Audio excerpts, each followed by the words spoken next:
আজকে আমি প্রথমবার ঘরেই তৈরি করব মিষ্টি। কিভাবে করলাম চলো একটু শেয়ার করা যেতেই পারে। মেরি বিস্কুটটা নিয়েছিলাম, মেরি বিস্কুটটা ভালো করে ভেঙে নিয়েছিলাম। আর পাউডার করার জন্য মিক্সিতে দিয়ে নিয়েছিলাম।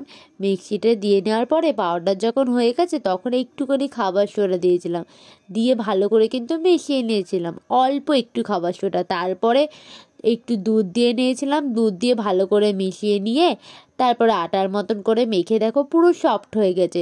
ততক্ষণে কড়াইয়ে আমি বেশি করে চিনি দিয়েছিলাম, জল দিয়েছিলাম আর এলাচ, যাতে চিনির শিরাটা তাড়াতাড়ি হয়ে যায়। চিনির শিরাটা হয়ে গিয়ে রেডি করা আছে, ততক্ষণ আমি মিষ্টির আকারে গোল গোল করে নিয়েছিলাম আর চিনির শিরাটা ঢেলে নিয়েছিলাম কাচের পাত্রে, একটু ঠান্ডা করতে দিয়েছিলাম।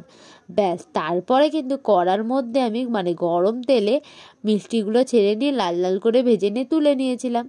5 ঘন্টা পরে খুলবো, কিন্তু আমি চুবিয়ে রেখে দিয়েছিলাম। 5 ঘন্টা পরে খুলেছি, এবারে খাবার পালা, খেয়ে দেখা যায়।